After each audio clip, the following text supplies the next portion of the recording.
Muito bem, o vaso quebrado. A doutora Raquel Naomi, atendendo os seus pacientes, narra a experiência de um deles na posição de médica. Diz ela que um dos seus pacientes se mostrava extremamente odioso, muita raiva, porque fora obrigado a fazer a amputação de uma perna à altura do quadril para lhe salvar a vida.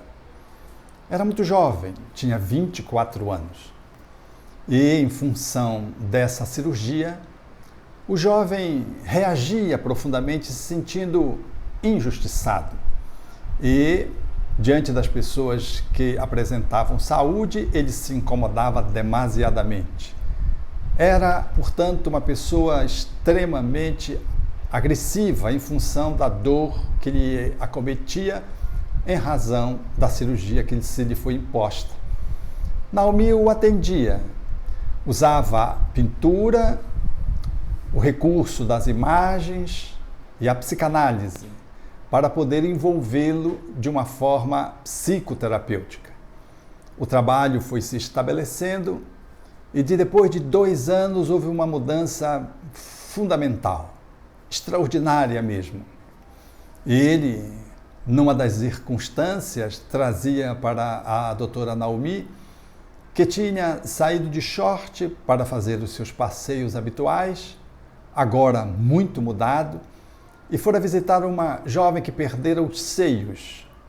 E ao entrar na sala em que a jovem estava acomodada na posição de um quarto de atendimento, em face das cirurgias que tinha se submetido, e ele entrou procurando trazer algum gracejo, alguma alegria, mas a jovem estava absolutamente indiferente, sequer olhava para ele. Ele deu-se conta que tinha um rádio que tocava e talvez as enfermeiras pudessem ter posto, a fim de que a música fizesse no ambiente alguma alegria para tentar contaminar aquela jovem. Ele, valendo-se da música, tomou a sua perna artificial, sacou-a e com um pé só começou a dançar a música que tocava. Foi de tal modo a sua espontaneidade, a sua atitude, que a jovem teve que olhar. E ao olhá-lo, desabrochou numa grande gargalhada. E disse: se você pode dançar essa música com uma perna só, eu posso cantar. Ele trazia para a sessão psicoterapêutica esses encontros que revelavam a sua grande transformação. Agora, aquele jovem de 24 anos que alcançara na psicoterapia um bem-estar satisfatório, fazia a avaliação com a doutora Naomi, trazendo as suas questões e ela podendo dar os feedbacks. E numa sessão avaliativa, em que ele dizia como estava e ela dizia o quanto ela tinha aprendido com ele, naquele momento, diante das transformações que tinham se estabelecido, ela tomou uma das suas pinturas no início da sessão, 2 anos atrás. Mostrou para ele e ele olhou e disse: esse quadro não está terminado. O quadro surgira quando a doutora Naomi pediu para que ele desenhasse algo que representasse o seu corpo. Ele, à época, fez um vaso. No entanto, no vaso de cima a baixo, ele fez um risco sinuoso, negro. E, à época, disse para a doutora Naomi: esse é um vaso rachado. Ou seja, o seu corpo era como que algo que não conseguia conter a vida. A água não poderia se sustentar num vaso rachado, naturalmente. Esse foi o impacto de 2 anos atrás. Agora, ele reivindicava aquela pintura dizendo que ela ainda não tinha sido concluída. Ela tomou um jogo de lápis de cera e disse: por que você não conclui agora? Ele tomou a pintura, colocou o dedo sobre a rachadura do vaso, que estava em negro, tomou um lápis de cera bem amarelo e cobriu e fez uns riscados e disse-lhe: veja, é por aqui que a luz atravessa. Ela olhou, refletiu e analisou que agora o vaso apresentava uma rachadura. No entanto, a partir dela, os riscados que ele fez davam ensejo de perceber que era a luz que saía de dentro do vaso. Em cima de quebraduras podem surgir grandes luminosidades, diz a doutora Naomi. Essa é uma das passagens da vida que nos enseja a refletir acerca das grandes ocorrências que nos envolvem o destino, a existência. Quantos de nós não logramos avaliar o quanto é importante os olhos, a capacidade de poder perceber as luzes, os movimentos, ou os ouvidos, como caixas acústicas que recebem os sons, e somos capazes de entretecer uma relação com a vida encantadora, registrando não só os ruídos, mas as melodias, o canto dos pássaros, as vozes das pessoas, enfim, num acorde perfeito de alguém que se integra com a natureza, conectado. Olho, ouvidos. Muitos de nós não nos damos conta da importância da olfação, salvo quando numa pandemia ela se ausenta e a gustação fica comprometida, já que essa inervação ela é complexamente misturada. E aí perdemos o paladar relativamente ou bastante e nos ressentimos do quanto faz falta ou do quanto nós não agradecemos a possibilidade de ter os sentidos preservados. Olhando-nos para nós mesmos, não conseguimos avaliar o valor de uma perna, de um braço, ou a estrutura do corpo que se mostra às vezes tão saudável, cuja estética convida-nos a perenes agradecimentos que são sempre retardados, sempre protelados, sempre rechaçados, até quando surja uma surpresa que nos leve um polegar, que nos leve um pedaço do braço, que nos rompa uma parte do pé ou a perna, que subtraia um ou ambos os seios, que nos lese o sensório visual ou auditivo. Enfim, quando surge um achaque qualquer e nós somos destituídos de uma parte do nosso corpo, é só então que nós passamos a avaliar o quanto nós éramos ricos e não sabíamos, ou quanto nós tínhamos e não valorizávamos.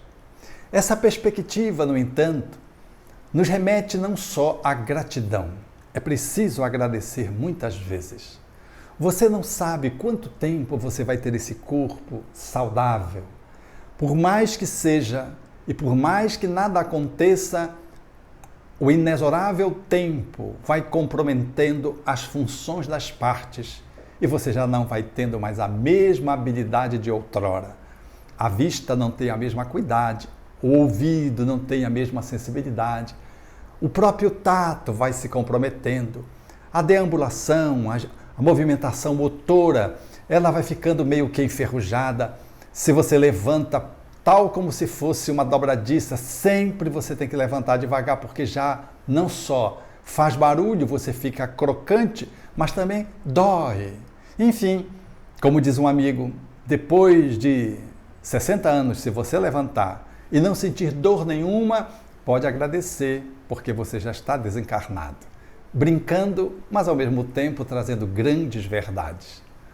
Mas, para além de tudo quanto devemos usufruir e sermos gratos, o que seria suficiente para transformarmos cada dia num hino de alegria por termos tudo o que temos, nós precisamos avaliar que em algumas circunstâncias a vida nos subtrai uma parte do corpo para que possamos ser mais inteiros. É paradoxal. Nos subtrai uma parte do corpo para que a gente resgate a nossa inteireza. É que às vezes nós estamos tão distraídos da vida, não nos damos conta do quanto a vida é formosa e bela, e às vezes estamos desprezando a possibilidade do tempo e o patrimônio que é ter um corpo tão ajustado, tão formoso e às vezes tão belo, que quando somos surpreendidos por um acidente, um incidente, uma ocorrência qualquer, que promova um achaque no nosso corpo, e o vaso que habitamos rache, nós temos a sensação de que a vida não pode mais ser contida na nossa existência, porque o vaso está rachado. Há, às vezes, um desespero que nos alcança quando surge uma ameaça de fazer uma mastectomia. Quando somos capazes de perder um lado da visão por um descolamento, por exemplo, de retina, ou diante de um trauma acústico ou um trauma físico, perdemos a sensibilidade auditiva de um lado. E surge, de princípio, o ódio da vida, das pessoas saudáveis, tal como aquele jovem de 24 anos. Parece que os outros merecem, nós não merecemos, e começamos a entrar num sistema de irritabilidade surda e de rechaço pela existência, às vezes comprometendo o nosso tempo, o valor da nossa existência, e às vezes colocamos em risco até a própria integridade do corpo com pensamentos que às vezes são sinistros. Quando a gente pensa que o suicídio poderia resolver então a questão num ato de revolta suprema, sem darmos conta de que matando o corpo nós não matamos a vida. A vida é perene. O corpo é uma vida biológica, mas a vida psicológica habita o corpo. A vida espiritual está conectada com o corpo. Mata-se o corpo, fica a vida biológica, com os reflexos naturalmente indesejáveis daquele que cometeu a ausência de poder permanecer no corpo num ato destemperado, desesperado e às vezes definitivo para aquele corpo. Mas não cessa a vida. Segue-se a vida com muitos mais tormentos. Então é importante fazer uma pequena parada, tal como essa ocorrência da vivência da doutora Naomi, para que possamos reflexivamente valorizarmos qualquer ocorrência que nos alcance no momento que não estamos absolutamente esperando, e de surpresa somos alcançados por um revés da vida e uma vicissitude nos rouba uma parte do corpo, um sensório, uma limitação do ponto de vista da nossa movimentação, a impossibilidade dos braços poderem fazer a movimentação como se fossem estrelas cintilantes na ponta dos nossos braços, com as mãos, por exemplo. Enfim, qualquer situação que nos alcance, precisamos fazer uma reflexão e uma parada, porque o vaso que se quebra é um convite que a vida faz para que a luz seja projetada de dentro e para que a inteireza seja resgatada. Às vezes estamos tão irreverentes com relação à vida, distraídos, ou às vezes tão levianos no uso do tempo e das benfeitorias corpóreas, que quando perdemos, nós sentimos culpa. Não é só raiva pelo que se nos aconteceu, é culpa, porque mesmo não sendo o protagonista, porque às vezes é um incidente no qual nós não tivemos nenhuma responsabilidade, nós percebemos que fomos demasiadamente ingratos com a existência porque não valorizamos tudo que tínhamos quando tínhamos. E isso se acresce e gera uma revolta maior, um ódio de consequências imprevisíveis, requisitando atendimento especializado, tal como aconteceu com um jovem de 24 anos que buscou a doutora Naomi. É importante citar, no entanto, que todas as vezes que algo nos é subtraído, tem um convite da vida. Quando algo se compromete na harmonia do nosso corpo, aí há um chamado, uma luz que se acende de alerta para que o condutor do seu corpo possa estar mais atento e ajuizar-se acerca de como tem conduzido a sua existência. Nada que se nos acontece, acontece por azar. Azar é uma palavra muito simplória com que nós tentamos traduzir o destino. Destino é uma construção que nós fazemos através das nossas escolhas positivas ou negativas que se traduzem em efeitos. Se aquilo que me acontece não foi motivado por nada que eu tenha feito no aqui e no agora, necessariamente eu fiz lá atrás então. E essa repercussão de uma outra existência agora se faz presente mediante o efeito de reverberação, alcançando-me para uma reflexão justa numa área na qual eu fiquei reprovado, ou que eu preciso rever, ou que eu negligenciei e agora eu preciso efetivamente olhar com outros olhos e dar valor. Tudo que se nos acontece de mal é para o nosso bem. Ainda que ninguém goste, e ninguém gosta de sofrer, ninguém gosta de dor, mas atrás de uma dor tem um dom, atrás de uma fragilidade que se instala na nossa vida, tem uma força sendo convidada a se manifestar. Quando a gente se quebra em alguma parte, há um chamado para que a gente possa se reorganizar e se colocar de uma forma mais integral, mais pleno diante da vida. Todos os convites que a vida se nos faz através da dor, evoca-nos a excelência do amor.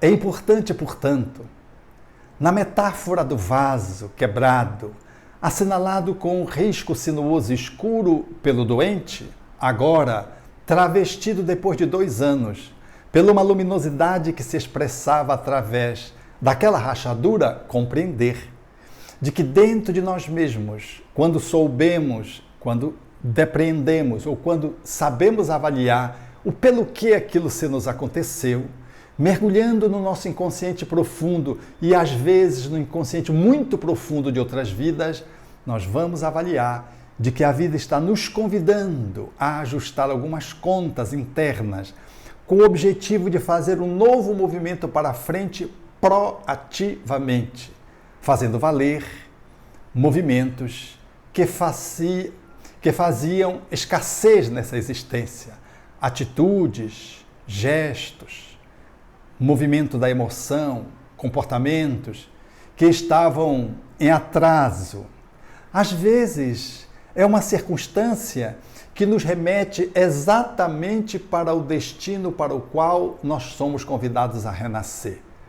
Em outras palavras, aquele, entre aspas, azar, ele mudou a rota quando estávamos perdidos, trazendo-nos de volta. Foi uma forma com que a vida nos chamou a atenção para que pudéssemos recuperar a sanidade. De modo que, olhando desse lugar, nós precisamos valorizar todas as ocorrências que sucedem na nossa existência. Porque tudo que se nos acontece é um convite à nossa evolução.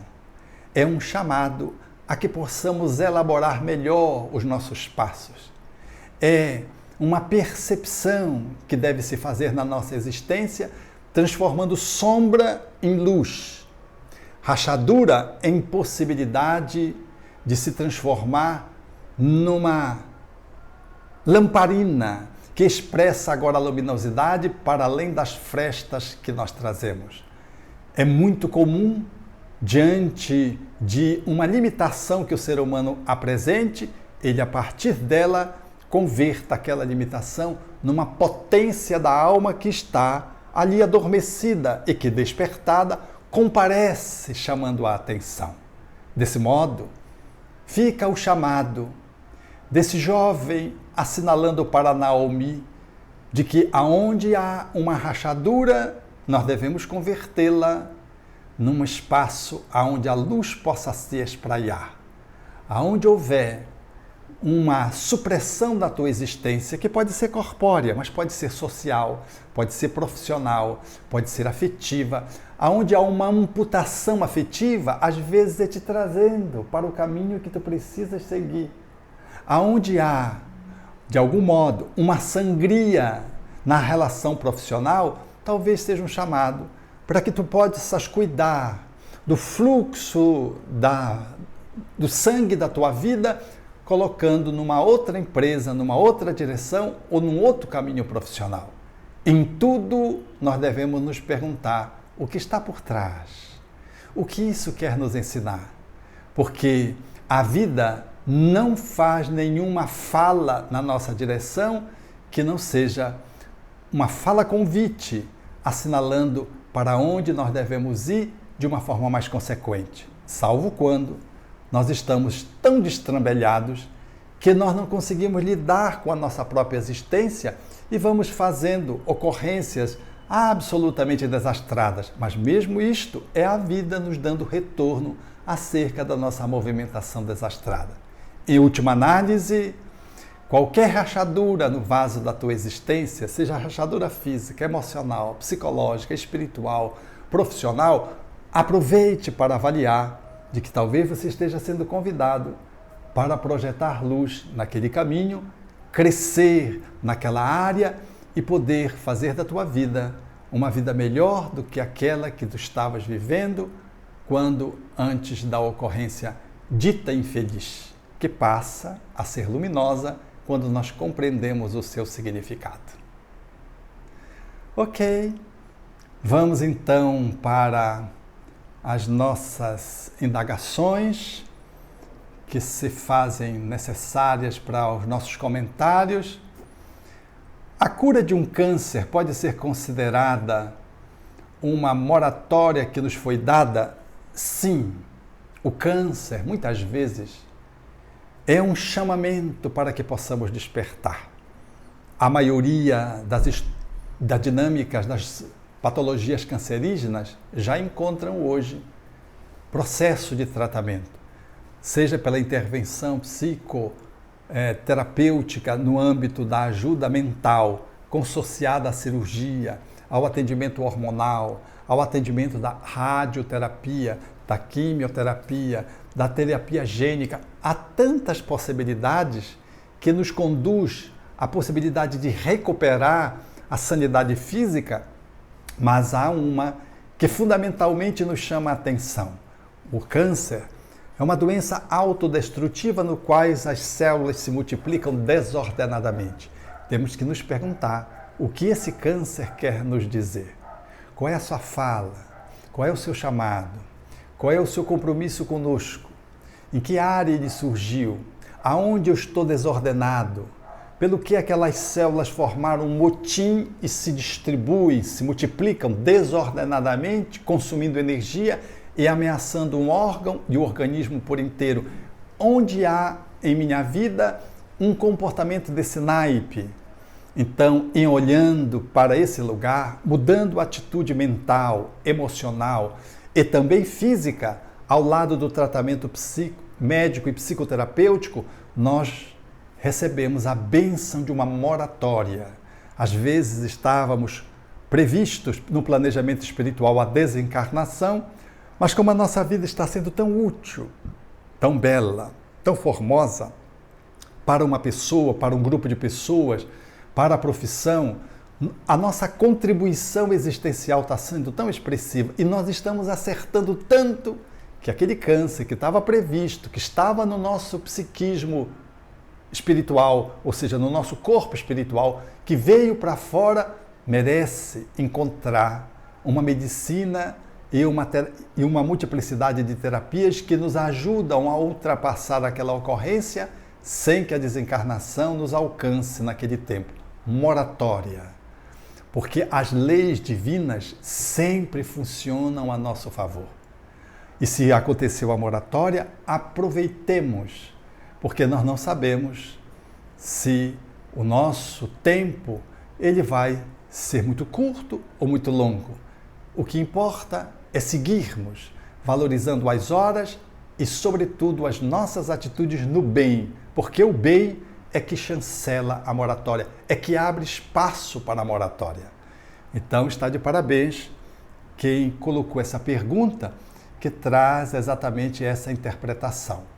Como internalizar cada vez mais a dor da minha criança ferida e honrar verdadeiramente o meu pai? Essa é uma pergunta muito delicada, que é objeto, inclusive, de um curso que fazemos de 5 meses, onde nós vamos cuidar da nossa criança, que habitualmente traz ferimentos, a fim de possamos saná-la e, cuidando dela, curar-nos. É um trabalho de mergulho interno, no qual nós vamos aos poucos fazendo contato com a nossa história infantil, vamos dispensando alguns olhares diferenciados, nos responsabilizando pela nossa história, desonerando nosso pai para sair da posição de vítima dele, porque senão a gente não sai dessa encrenca, dando ao pai o direito também de ter errado, se errou, e assumindo a nossa criança, não dando a ninguém para substituir o meu pai, ou seja, não dando a um homem, a uma mulher, a uma outra pessoa que não seja eu mesmo. Eu posso, no máximo, encontrar um cúmplice que me ajude a cuidar da minha criança, que pode ser um terapeuta, pode ser um amigo, pode ser um parceiro de conjugalidade, mas a responsabilidade é nossa de cuidar da nossa criança ferida. E de não jogar no pai essa responsabilidade que, de modo algum, faz sentido fazermos esse movimento, porque ele nos projeta para uma relação de vítima. E a pior posição que a gente pode alcançar nesse caminho da vida, da existência, é ficar de vítima, como se nós fôssemos pessoas inocentes, pura e simplesmente, e ficamos esperando que aquele que nos lesou venha nos salvar ou venha nos resgatar. Lê do engano. Somos nós que temos que assumir a responsabilidade da nossa vida. Me sinto invisível, não tenho relacionamentos afetivos que funcionem. É possível que nesta vida eu nunca tenha? Não sei. É impossível dizer isso. Mas a invisibilidade, às vezes, ela é parte de uma conduta que eu assumo comigo mesmo. Se eu me coloco numa posição fechada para a vida, ninguém chega. Eu não sintonizo com ninguém. Do mesmo jeito que quando eu me coloco aberto e extremamente afobado e projetado para vorazmente para um relacionamento, eu também me dou mal porque me vinculo com qualquer pessoa. Então, esses dois extremos são muito delicados. Nem me atirar a qualquer pessoa, a qualquer aplicativo, porque hoje são os aplicativos que são muito usados nesse sentido, nem tampouco me fechar em casa, no quarto ou na vida, aonde eu me fecho energeticamente e ninguém consegue se aproximar. Porque é como se tivesse aqui uma frase: estou fechado para relacionamento afetivo. É um fechamento energético.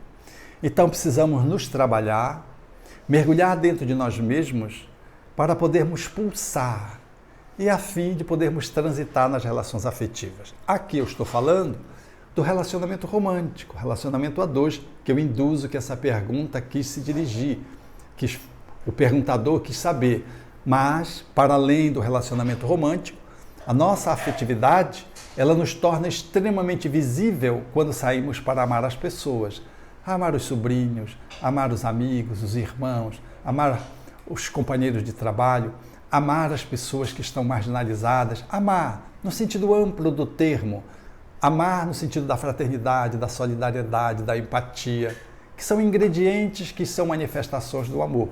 Nesse sentido, ninguém fica invisível, porque eu me torno visível e luz para quem eu me aproximo e para quem eu me torno útil, porque há muita gente na invisibilidade social aguardando ser vista por alguém que afetivamente tenha muito amor, mas não tenha um amor de conjugalidade circunstancialmente, e pode drenar esse afeto sublimando para essas outras pessoas que estão aguardando a amizade, a compaixão.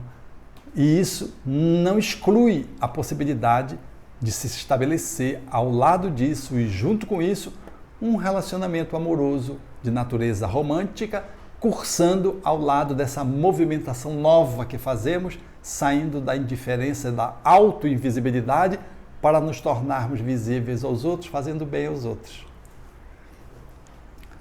Parece que não nos damos conta da transitoriedade da vida física e vivemos ausente de nós mesmos. Isso é muito verdade. Parece que a gente vai viver para a eternidade no corpo. A gente não se dá conta de que somos pessoas passantes, de que tudo passa, tudo passa. Os budistas dizem com muita precisão de que tudo efetivamente é transitório. Os hindus dizem Maya, ilusão. Na realidade, é um chamamento de atenção para que possamos viver a vida plenamente, profundamente e não ficar circunscrito às coisas, às matérias que se nos vinculam e ao corpo que habitamos. Porque tudo isso passa. Daqui a 5 anos, quando você olha para trás, você já não é mais o mesmo. As rugas começam a aparecer, a movimentação já não é tão ligeira, o coração, enfim, você já não tem o turgor da pele como tinha. E é assim para todos. Mas nós achamos que somos perenes no corpo e parece que nada vai nos alcançar quando as circunstâncias, os incidentes, os acidentes acontecem todos os dias. Mas a gente nunca se vê como sendo alguém objeto desse acidente ou alvo de uma ocorrência dessa ordem. Parece que a gente é fora da natureza, como o perguntador propôs.